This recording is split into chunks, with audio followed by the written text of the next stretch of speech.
dan bersuka cita karena Engkau hadir di Betania Reborn Church. Kami semua umat-umat Tuhan yang akan mendengar semua surat cinta-Mu Tuhan. Biarlah Roh Kudus beracara. Kuasai ruangan ini ya Bapa, terlebih kuasai hati kami masing-masing. Sehingga ketika firman Tuhan ditaburkan, hati kami siap, roh kami siap menjadi roh yang menurut dan dengar-dengaran akan firman-Mu. Sendiri kami gagal Tuhan, sendiri kami tidak mampu Tuhan. Tapi asalkan kami berjalan dengan Engkau, setapak demi setapak, selangkah demi selangkah, kami yakin Tuhan, kami menyembah Allah yang hidup, Allah yang sanggup memberikan yang tidak mungkin menjadi mungkin. Allah yang sanggup memberikan kepuasan baik jasmani maupun rohani. Allah yang sanggup memberikan jalan keluar pada setiap persoalan pergumulan hidup kami. Terima kasih ya Bapak. Berkati Bapak Evangelis Dr. Kasan yang akan menyampaikan firman-Mu pagi hari ini. Urapi dengan urapan yang baru. Kami setiap umat Tuhan di Betania Reborn siap duduk diam dan mendengarkan firman-Mu. Dalam nama Yesus, amin. Shalom Bapak Ibu Saudara. Pagi hari ini kita bersyukur, kita berbahagia, kita akan dilayani oleh Evangelis Dr. Kasan yang berasal dari Malang. Yang terhormat Dr. Kasan, saya persilahkan. Mungkin kayaknya ada kesaksian ya dokter ya. Ya, nanti bisa disambung dengan kesaksian ya. Silakan dokter, selamat melayani. Iya dokter.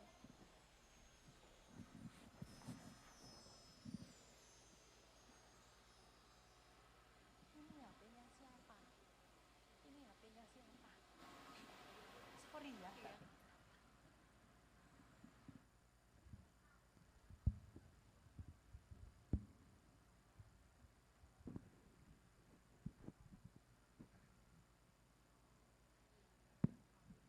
Shalom, selamat pagi.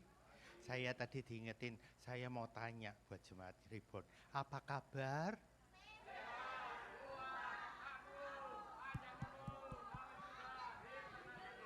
Amin. Sebelum saya ngasih firman, lagunya tadi, terima kasih kan saya nggak janjian ya sama BL ya. Karena hari ini saya bawakan siapakah musuh kita. Dan kita selagunya tadi pas sebagai pemenang. Nah, sebelumnya tadi saya minta izin Pak Pur sama Bu Ita, saya akan memberikan satu kesaksian, bukan saya, tapi teman saya, karena kemarin itu dalam keadaan sakit, tapi mujizat Tuhan memberkati. Boleh saya persilakan? Kan Hok.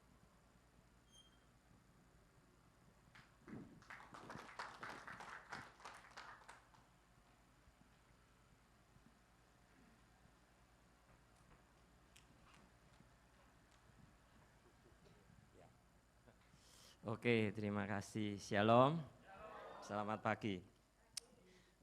Perkenalkan saya Budi Harja, saya orang biasa-biasa saja, tapi saya punya Yesus yang luar biasa. Ya, terima kasih diberi kesempatan untuk menyaksikan kebaikan Tuhan. Ini semua bukan karena gagah kuat saya bisa berdiri di sini. Ini semua karena kasih karunia Tuhan, kebaikan Tuhan. Sehingga saya masih bisa berdiri di sini sampai hari ini. Kesaksian saya 1 minggu ini saya sudah mengalami sakit, ya. Jujur, sakitnya sebetulnya biasa-biasa saja, bagi orang biasa, ya. Tapi pencobaan yang saya alami adalah pencobaan biasa, ya. Tidak melebihi kekuatan saya, pasti. Jujur yang tadi disampaikan bahwa firman Tuhan hari ini adalah siapa musuh kita? Musuh kita adalah diri kita sendiri. Diri kita sendiri yaitu dari pola pikir kita, mindset kita. Jujur karena apa? Kekhawatiran yang sangat amat luar biasa. Karena 16 tahun yang lalu saya kena sakit kanker. Ya. Tapi Tuhan sudah sembuhkan dan saya yakin Tuhan sembuhkan saya saat ini juga ya. Seminggu yang lalu saya tidak bisa berdiri apa-apa, saya cuma bisa berbaring, saya mengeluh sakit perut. Jujur kekhawatiran yang saya alami itu karena jangan-jangan ya bahasa istilahnya Malang ini ojo-ojo kumat lagi gitu ya penyakitnya. Karena nyerinya luar biasa. Saya datang ke praktiknya Dokter Kasan, saya sudah disuntik, tidak mengalami perubahan. Hari kedua saya datang lagi, disuntik lagi. Hari itu saya tambah tidak bisa apa-apa, sakit dari pagi sampai malam. Tidak ada berhentinya. Jujur itu yang saya sejak itu saya kembali berpikir seperti ini. Karena sebelumnya saya diminta disuruh dokter kesaksian ini nanti tanggal 27 sebetulnya. Nanti tolong kamu kesaksian ya tentang kesembuhanmu. Jadi saya tuh berpikir kesembuhan sudah 16 tahun yang lalu loh, gitu loh. Ya. Jadi saya masih berpikir apa? Oh, yang ini nih. Atau jangan-jangan saya mengingat-ingat yang dulu terus kembali. Gitu. Saya sampai berpikir seperti itu. Tapi nyatanya Tuhan jawab lewat doa-doa saya. Setiap hari saya penyembahan, saya berserah, saya minta ampun, saya koreksi diri saya, kenapa seperti ini, kok timbul seperti ini lagi. Saya minta waktu itu sama Tuhan gini loh, Tuhan saya udah capek, berapa belakangan ini saya tuh terlalu sibuk gitu loh, saya lupa, saya mau minta istirahat, tapi ya jangan dikasih sakit gini terus saya 1 minggu ini istirahat full bed rest. Memang Tuhan itu punya cara yang aneh-aneh gitu ya. Terus hari ini tahu-tahu semalam saya di WA sama dokter saya gini, saya minta tolong besok kesaksian ya. Wih, saya kok dadaan gini gitu loh. Tapi saya bilang, saya yakin Tuhan kasih kesembuhan tepat pada harinya. Ya puji Tuhan, tadi pagi itu saya sama sekali tidak ada merasakan sakit sama sekali. Ya, ini hanya untuk kemuliaan Tuhan. Jadi pola pikir kita yang salah, gitu loh. Selama ini kalau kita membayangkan sesuatu, jangan-jangan justru itu yang terjadi. Seperti yang di firman Tuhan dikatakan, ya apa yang kita pikirkan itu yang malah terjadi. Jadi saya minta ampun sama Tuhan, saya berpikir positif. Saya sudah sembuh, saya sudah sehat, Tuhanku luar biasa, tidak ada sakit penyakit itu sudah ditanggung 2000 tahun yang lalu di atas kayu salib, oleh bilur-bilurnya aku menjadi sembuh. Sekali saya sudah disembuhkan dan itu permanen, bukan cuman sementara. Terus kita jangan diintimidasi iblis karena bisikan-bisikan ya, kamu enggak seperti itu gitu. Nah itu saya tolak dalam nama Yesus. Segala sesuatu yang bukan dari Tuhan itu saya tolak dalam nama Yesus, bahwa saya sudah sembuh, sehat gitu. Semoga kesaksian saya menjadi berkat. Saya enggak mau berpanjang lama karena langsung aja biar Tuhan yang beracara selanjutnya. Terima kasih, Tuhan Yesus memberkati. Terima kasih. Tuhan memang begitu hebat. Asal kita mau bersyukur. Jadi ceritanya memang waktu itu dia ngeluh sakit ke tempat saya. Saya bilang, masa kamu yang dulu aja kena kanker, kamu bisa yakin sampai akhirnya disembuhkan. Cuma gara-gara ini masa kamu khawatir lagi, saya bilang gitu. Mana imanmu, saya bilang gitu. Memang saya agak keras sedikit, karena Saya pikir, saya yakin dari saya kedokteran tidak ada seperti itu. Kalau Tuhan mau menyembuhkan sampai kapanpun pasti sembuh. Nah, seperti hari ini saya bilang, kalau ditanyain siapakah musuh kita sebenarnya, boleh slide? Apalagi kita tahu kan, kalau kita disuruh di firman Tuhan ada kata di Matius kan, kasihanilah musuhmu dan berdoalah untuk mereka yang menganiaya kamu. Apa mampu? Ya kan? Saya sendiri aja dulu nggak mampu kalau ditanya. Pasti munculnya apa, kita doa pasti pikiran kita macam-macam. Kayak Tianhok tadi kan Pak Budi. Udah berdoa, wah enggak bisa, sakit saya sama seperti yang dulu segala macam. Ya kan? Nggak mungkin doa kita bisa kusuk, betul? Nah, karena apa? Karena perasaan dari hati kita tadi ya, dari pikiran kita. Apalagi yang kedua disuruh apa? Ngampuni. Tiap hari kita suruh ngampuni. Wah, ketemu pasangan kita yang megel, ya kan? Terus anak-anak yang nggak nurut. Di kantor, kehidupan sehari-hari seperti sekarang. Wah, buktinya saya seperti ini terus menerus kok Tuhan. Gimana kita mau bersyukur kan? Susah, apalagi ngampuni. Oh, bangun tidur, barusan melek sudah ketok omelani, ya kan? Sudah ketok segala macam. Gimana kita mau ngampuni? Betul. Saya dulu sama kalau ditanya. Cuman pertanyaan saya sekarang gini. Kalau saya sebagai dokter, oke, kalau misal saya nyembuhkan Pak Pur, maaf Pak Pur, saya nyembuhkan Pak Pur. Gara-gara saya atau gara-gara siapa? Saya nyembuhkan Pak Tuhan. Oke, maaf ya Pak. Kalau misal saya nyakiti Bapak, ya kan? Wah nggak tahu Bapak nggak salah apa-apa, saya ngomongin nggak enak. Gara-gara siapa Pak? Bapak sakit hati gara-gara siapa? Bukan gara-gara saya. Gara-gara saya, betul. Kenapa Bapak kok nuduh saya? Oke. Nah, itulah yang saya cerita, kenapa saya nggak bisa. Kenapa kita nggak mikir di belakang kita? Tapi kalau saya nyembuhkan Pak Pur gara-gara bukan saya, tapi Tuhan. Tapi kalau saya nyakiti seseorang itu gara-gara saya. Kenapa kita nggak ngeliat di belakang saya ada siapa? Betul? Karena kita ngeliat diri orang itu. Makanya kalau ditanyain, padahal di dalam Alkitab kita suruh ngampuni, ya kan? Waktu Petrus bilang, berapa kali tuh Yesus saya harus ngampuni? 70 kali 7 kali. Wah, mana mungkin.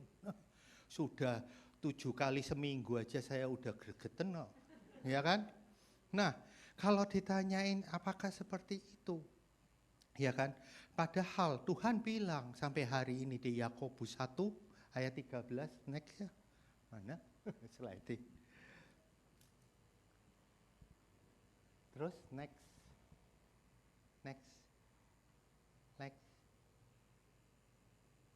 Oh, ke bab 1. Oh, enggak ada ya? Ya udah saya bacakan.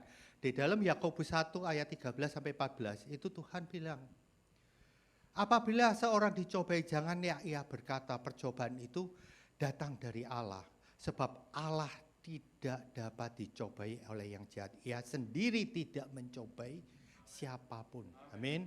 Makanya tadi saya bilang, kenapa kalau nyembuhkan Allah, tapi kalau ini jawabnya, kok gak nyalai Allah? Wong Allah yang nyiptakan saya, kan gitu kan? Nah, karena apa? Allah tidak nyobai, ya kan? Yang nyobai siapa? Ini yang jelas. Kata Rasul Paulus, Efesus 6 ayat 12 yang tadi ada gambar setannya.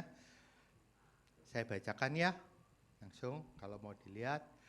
Karena perjuangan kita bukanlah melawan darah dan daging, tetapi melawan pemerintah-pemerintah, melawan penguasa-penguasa, melawan penghulu-penghulu dunia yang gelap ini, melawan roh-roh jahat. Yang saya tekankan cuma 2. Kita bukan melawan darah dan daging. Kita melawan roh-roh jahat.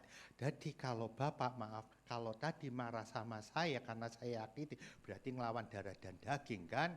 Betul gak? Harusnya kita ngelihat siapa? Setan yang dalam di belakang kita. Makanya kita tidak bisa mengampuni seseorang, tidak bisa mengasihani seseorang karena kita melihat darah dan daging. Bukan lihat di belakangnya mereka siapa. Ya kan? Karena mereka sebetulnya tidak tahu apa yang mereka perbuat. Jadi kasarnya enggak sadar. Kenapa saya bilang gitu? Kita lihat Matius 16 ayat 21 sampai 23. Itu pada waktu itu Petrus, Yesus mau ke Yerusalem sama Petrus gak boleh. Terus kemudian Yesus bilang apa? Enya engkau iblis. Itu yang saya tekankan. Kenapa kok gak bilang enya engkau Petrus? Tapi kan berkata enya engkau iblis. Karena apa? Karena itu bukan Petrus. Makanya kata-kata berikutnya apa? Engkau bukan memikirkan apa yang dipikirkan Allah. Berarti Petrus memikirkan apa yang dipikirkan setan supaya menghalangi Yesus ke Yerusalem. Makanya Yesus tahu kalau itu bukan Petrus. Dan mulai sekarang pun kita tahu kalau ada seseorang sakit atau acara apapun, keadaan apapun, itu pasti setan di belakang mereka. Kita harus bisa seperti Pak Budi bilang, kita harus kuat karena Tuhan berserta kita. Amin. Nah, kalau ditanyain lagi, ada Yesus pun berkata waktu di kayu salib, ya kan? Lukas 23 ayat 24, Yesus berkata waktu itu apa? Ya Bapa, ampunilah mereka sebab mereka tidak tahu apa yang mereka perbuat. Ya kan? Kalau ditanyain. Karena mereka tidak tahu, sehingga mereka tidak tahu siapa yang diutus, siapa Yesus sehingga disalibkan. Dan kita pun sama kalau kita lakukan seperti itu. Makanya kalau ditanyai, ya kan mulai sekarang kita udah ngerti siapa di balik kita. Jadi makanya tadi saya bilang sama WL-nya bukan janjian, karena apa? Kita adalah seorang pemenang. Sampai kapanpun kita pemenang. Itu yang harus kita lakukan. Amin. Kalau ditanyain sekarang kita berdoa kan di dalam Roma 12 ayat 20 itu dituliskan kan. Saya ngambil salah satunya, kurang lebih hampir sama. Saudara-saudaraku kekasih, janganlah kamu sendiri menuntut pembalasan, tetapi berilah tempat murka Allah. Sebab ada tertulis pembalasan itu adalah hakku, katanya. Akulah yang akan menutup pembalasan firman Tuhan. Tetapi jika seterumu lapar, berilah dia makan. Jika ia haus, berilah dia minum. Dengan berbuat demikian, kamu menumpukan bara api di atas kepalanya. Janganlah kamu kalah terhadap kejahatan, tetapi kalahkan kejahatan dengan kebaikan. Amin. Itu yang Tuhan mau. Kalau ditanyain, kenapa harus ada bara api? Memangnya orang itu buat kelojotan? Misalnya saya jahati bapak-bapak doain saya, terus saya kepanasan. Memangnya? Enggak. Yang kepanasan, baik di Amsal tadi ditulis, yang kepanasan itu setannya di belakang kita. Sehingga apa? Kita otomatis kalau kita mendoakan mereka, kita ngasih mereka, otomatis kita menyelamatkan jiwa satu. Ya kan? Otomatis kalau Bapak doakan saya karena saya nyakiti Bapak, berarti setan lari. Berarti saya kembali ikut Tuhan. Amin. Itu yang Tuhan mau. Oke. Nah, mulai sekarang ada di dalam kita harus ngerti apa yang kita lakukan, ya kan? Kalau ditanyai pembalasan, biar ada orang cerita, itu biar Tuhan yang membalas. Tuhan tidak akan membalas. Tuhan hanya membalas siapa yang menyuruh anaknya. Jadi Tuhan cuma membalas di belakangnya mereka. Itu pembalasan Tuhan. Tapi Tuhan ingin menyelamatkan anak-anaknya. Makanya salah satu dengan cara apa? Kita tetap memberkati mereka, kita doakan mereka. Demikian juga dalam keadaan sekarang ini, ya kan? Di dalam keadaan sekarang situasi kita tahulah dalam situasi ya dimanapun itu berarti setan mulai bergerak. Makanya kita butuhkan di dalam kita doa bersama seperti tadi Bu Ita ceritakan. Kita satukan doa kita untuk kota kita, negara kita, untuk sesama kita lakukan. Janganlah kita kalah. Amin. Itu yang harus kita lakukan. Karena apa? Kita lebih dari pemenang. Itu sudah dituliskan kan kalau ditanyain. Kenapa kalau ditanyain tadi Pak Budi cerita? Karena kita lebih dari pemenang. Karena Tuhan di Yesaya disebutkan ayat terakhir ya. Janganlah takut, Yesaya 41 ayat 10. Janganlah takut sebab aku menyertai engkau. Janganlah bimbang sebab aku ini Allahmu. Aku akan meneguhkan, bahkan akan menolong engkau. Aku akan memegang engkau dengan tangan kananku, membawa kemenangan. Amin. Jadi sampai kapanpun, kalau Tuhan nyembuhkan, kalau kita udah dipercaya Tuhan, berarti dosa kita udah disalibkan. Kita jadi sebagai pemenang. Jangankan kita kalah. Kalau kita kalah, berarti kita ikut setan. Itu yang kita lakukan. Makanya kalau ditanyain, janganlah kita buka celah sedikit pun dari pikiran kita. Ya kan?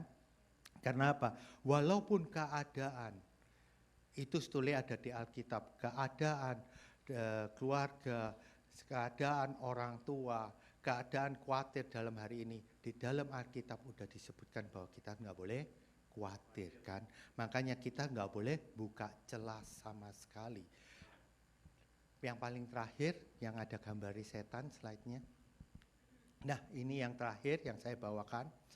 Setan sampai hari ini, iblis sampai hari ini memainkan cuman di pikiran kita.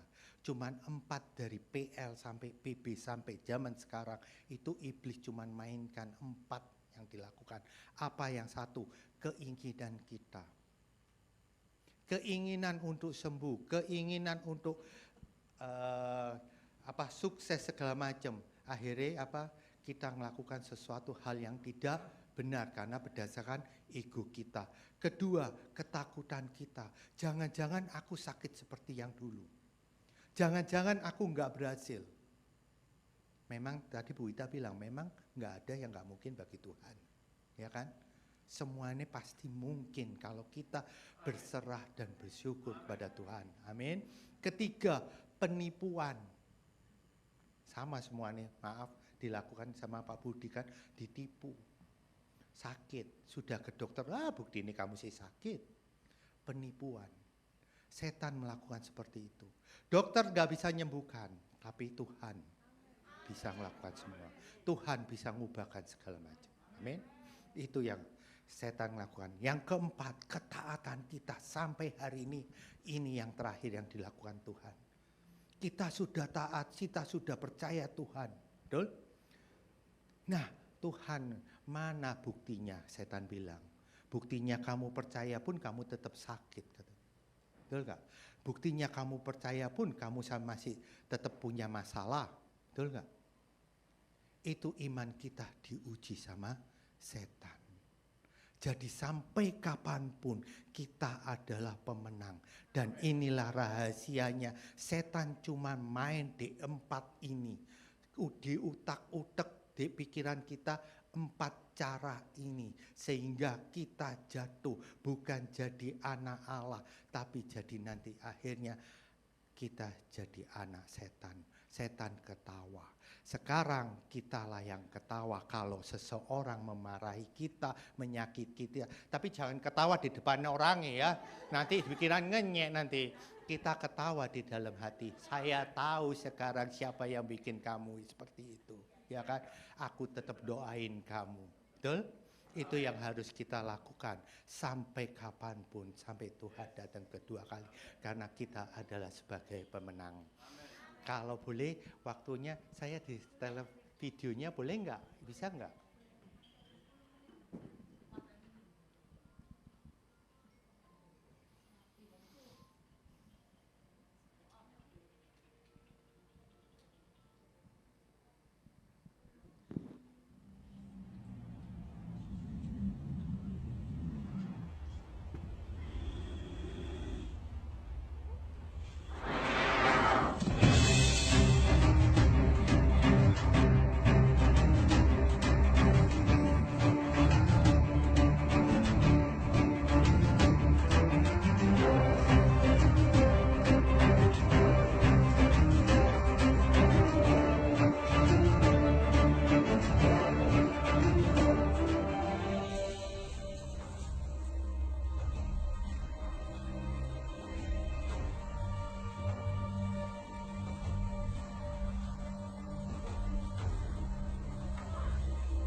Dan kita tahu di Alkitab setan itu dari silau mengamuk-amuk, ya berkeliling mencari kita. Apabila seperti anak beruang tadi, ya kan, kalau ditanyain, kalau kita di dalam kita tetap ada Tuhan, kita tetap di dalam pokok anggunnya, siapa yang mau takut kita takutkan. Tidak perlu ada yang perlu kita takutkan. Semuanya pasti takut karena Allah adalah yang nyiptakan, Allah yang berkuasa untuk segalanya. Makanya jangan kita lepaskan genggam kita untuk Tuhan. Amin. Cuman itu saya bisa sampaikan. Terima kasih banyak atas waktu.